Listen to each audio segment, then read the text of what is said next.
చంద్రబాబు నాయుడు గారు తన నైజానికి భిన్నంగా అనేక వాగ్దానాలు చేశాడు ఎన్నికల్లో. ఇదేమైనా సరే ఎలక్షన్స్లో గెలవాలనే ఉద్దేశంతో అన్ని వర్గాల ప్రజలను ఆకట్టుకోవడానికి, ఓట్లు పొందడానికి అలివిగాని వాగ్దానాలు చేశారు. మరోవైపు ఆర్థిక పరిస్థితి బాగలేదని కూడా ఆయన చెప్పాడు. మరి ఆర్థిక పరిస్థితి బాగాలేనప్పుడు ఇన్ని వాగ్దానాలు చేసినప్పుడు వాటన్నిటిని అమలు చేయడం అనేది ఏ ప్రభుత్వానికైనా కొద్దిగా కష్టమే. కాబట్టి అది స్పష్టంగా ఇక్కడ కనపడతా ఉంది. ఎందుకంటే పబ్లిక్ ఎట్లంటే నువ్వు చెప్పకపోతే వాళ్ళు కొత్తగా డిమాండ్ ఫ్రేమ్ చేసుకుని అడగడం అది వేరే. కానీ ఎప్పుడైతే నువ్వు ఎన్నికలప్పుడు పదే పదే చెప్పిన తర్వాత అధికారంకి వచ్చినప్పుడు అది చేయమని అడిగేది మామూలే. కాబట్టి ఇప్పుడు చేయడం అనేది అంత ఇబ్బందికరంగా ఉంటుంది. కానీ పెన్షన్స్ 4,000 రూపీస్ చేయడం అనేది అది నిజంగా అది మంచిదే. అది చాలామందికి ఉపయోగపడుతూ ఉంది, పేదవాళ్ళకి. ఇంకా అది దీంతోపాటు సిలిండర్స్ తోటి చేశాడు. కానీ చేయాల్సిన వాగ్దానాలు ఎక్కువ ఉన్నాయి, అమలు చేయాల్సిన వాగ్దానాలు ఇంకా ఎక్కువ ఉన్నాయి. ఇక వాటన్నిటిని అమలు చేయాలన్నప్పుడు సహజంగా నిధులు కావాలి. నిధులు ఓవర్ నైట్ వచ్చి పడవు. ఏ ప్రభుత్వానికైనా నిధులు సమకూర్చుకోవడం అనేది ఇప్పుడున్న పరిస్థితుల్లో కష్టమే. ఆ తర్వాత ఆల్రెడీ అప్పుల పాలైన రాష్ట్రంలో నీవు ఇవాళ నిధులు సమీకరించుకోవడం అనేది చాలా కష్టంగా ఉంటుంది. రెండవది, కేంద్ర ప్రభుత్వం కూడా ఏదో కొద్ది మేరకు గతం కంటే భిన్నంగా ఏదో ప్రభుత్వం ఎన్డీఏ కూటమిలో ప్రభుత్వం కాబట్టి కొంత వెసులుబాటు ఉండొచ్చు తప్పితే ఒకేసారి ఇది ఎన్డీఏ ప్రభుత్వం కాబట్టి మొత్తము కేంద్రంలో నిధులన్నీ కూడా ఇక్కడ పంపిస్తామని అనడానికైతే ఉండదు. వాళ్ళు కూడా ఒక పద్ధతి ప్రకారం దాన్ని డిస్ట్రిబ్యూట్ చేయాల్సిందే. వాళ్ళు కొద్దిగా ప్రయారిటీ ఉంటే ఉంటుంది. కాబట్టి ఏమంటే అది కూడా ఇప్పుడు కనపడదు. మరి పబ్లిక్ ఏ రకంగా రియాక్ట్ అవుతారు అనేది ఇన్ ఫ్యూచర్ చూడాల్సిందే. రెండోది ఏమంటే ఆయనకి పెద్ద గుదిబండ. ఆయన ఎన్నికల్లో గెలవడానికి పెద్ద ఎత్తున వాగ్దానాలతో పాటు పెద్ద ఎత్తున డబ్బు కూడా ఖర్చు చేశాడు. అది రాష్ట్ర స్థాయిలో ఆయన ఇవ్వడమే కాకుండా కింది స్థాయిలో ఉన్న అభ్యర్థులు కూడా వారు కూడా చాలా పెద్ద మొత్తాలు ఖర్చు చేసి ఎన్నికల్లో గెలిచారు. కాబట్టి ఇంకా అధికారంకి వచ్చారు. ఇప్పుడు అధికారం ఉంది కాబట్టి వాళ్ళు ఆ డబ్బు సంపాదన దానికోసం వాళ్ళు అనేక రకాల ప్రయత్నాలు వారు చేస్తూ ఉంటారు.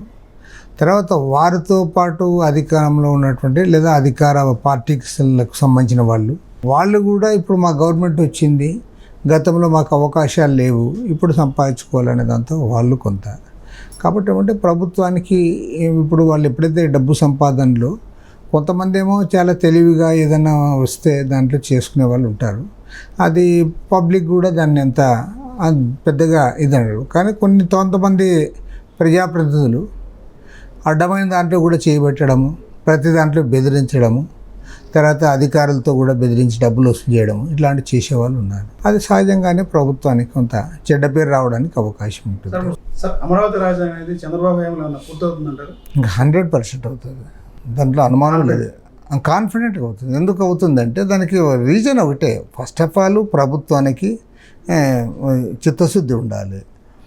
జగన్మోహన్ రెడ్డి ప్రభుత్వం ఏమనుకుంది, అసలు అమరావతి అనేది ఉండకూడదు, దీన్ని మార్చాలని చెప్పి అతను 3 రాజధానులను ఒక డ్రామా పెట్టి అట్లా చేశాడు. అతను అమరావతి అక్కర్లేదు, విశాఖపట్నం పెడతానన్నా కూడా కొంతమంది కన్విన్స్ అయ్యారు.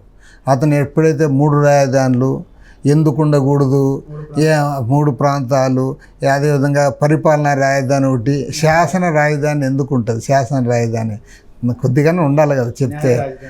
ఏమంటే అందరిని అమాయకులు చేసి అతను ఒక్కరికే తెలివైనోడు అన్నట్లు, మిగతా వాళ్ళకి ఏమీ తెలియదు అన్నట్లు బిహేవ్ చేశాడు. అప్పుడు అందరం వ్యతిరేకించాము. ఇప్పుడేమి చంద్రబాబు నాయుడు గారికి ఫస్ట్ ఆఫ్ ఆల్ దాని మీద ఆయన ప్రయారిటీ అయింది.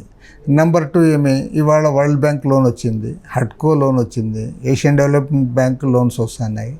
తర్వాత సెంట్రల్ గవర్నమెంట్ డిపార్ట్మెంట్స్ వాళ్ళు వచ్చి వాళ్ళు ఇవన్నీ పెడతారు. తర్వాత వీళ్ళు ఎవరికైతే ల్యాండ్స్ అలాట్ చేస్తారో వాళ్ళందరూ కూడా ఇది చేస్తారు. కాబట్టి రాబోయే 2-3 ఏళ్లలో పెద్ద చేంజ్ ఉంటుంది అక్కడ. అమరావతి రాజధాని విషయంలో అది ఖచ్చితంగా ముందుకు పోతుంది. సరే, ఎన్డీఏ కూటమి అనేది కొద్ది రోజుల్లోనే విడిపోతుందని చెప్పంటారు, ఏం చెప్తారు? నిజంగా ఎన్డీఏ కూటమి 5 ఏళ్ళ పాటు కలిసి ఉంటుంది అంటారా? ఇక్కడ మీరు అన్నట్లుగా విడిపోతే అందరికంటే సంతోషించే వాళ్ళు మేమే నెంబర్ 1. మేము విడిపోవాలని కూడా కోరుకుంటాం. తర్వాత దానిపైన ఇప్పుడు నిజంగా మన రాష్ట్రానికి ఎన్డీఏ కూటమిలో ఉండి లాభం జరుగుతుంది అంటున్నారు. లాభం జరగడంలే. నీకు విశాఖ స్టీల్ ప్లాంట్ చంద్రబాబు నాయుడు అంతకుముందు గట్టిగా మాట్లాడాడు. పోలవరం ప్రాజెక్ట్ పోలవరం ప్రాజెక్ట్ అప్పుడు చేశాడు. కాబట్టి ఇవన్నీ ఇప్పుడు నీకు స్టీల్ ప్లాంట్ విషయంలో మాట్లాడలేకపోతున్నాడు. తర్వాత టోటల్గా ప్రైవేటేషన్ వైపున అడుగులు వేస్తూ ఉన్నాడు. ఇవన్నీ మేము వ్యతిరేకించాల్సిందే. సరే ఎన్డీఏ నుండి వచ్చిన తర్వాత ఆరోగ్యశ్రీ చూస్తే ప్రజల్లో చాలా ఇబ్బంది పడుతున్నారు. హాస్పిటల్లో కూడా ఎలాంటి పరిస్థితి లేదు, నెమ్మదిగా ఉన్నారు. అదే గవర్నమెంట్ ఇప్పుడు చెప్పిన వాళ్ళు చాలా ఇవి కానీ వాగ్దానాలు చేశారు. ఆడేమో అది ఖజానా ఖాళీగా ఉంది, ఖజానా ఖాళీగా ఉందని తెలిసి కూడా వాగ్దానాలు చేశారు. కాబట్టి ఇప్పుడు ఏమంటే చంద్రబాబు నాయుడిని ఈ విషయంలో ఎవరు కూడా వారు ఆయన్ని ఇచ్చేయడానికి లేదు. కారణం ఏమంటే కొత్తగా వచ్చాడు రాజకీయాల్లో, ఆయన ఏదో తెలియక చేశాడు చెప్పాడానికి లేదు కదా. ఆయన 4 సార్లు ముఖ్యమంత్రిగా ప్రజల అవకాశం ఇచ్చారు. దీర్ఘకాలం అపోజిషన్ లీడర్గా ఉన్నావు, ఫైనాన్స్ మినిస్టర్గా ఉన్నావు. అన్ని విషయాలు తెలిసి ఉండి కూడా నువ్వు వాగ్దానాలు చేసావు. కాబట్టి ఇప్పుడు చేయాల్సిందే అని అడుగుతాను.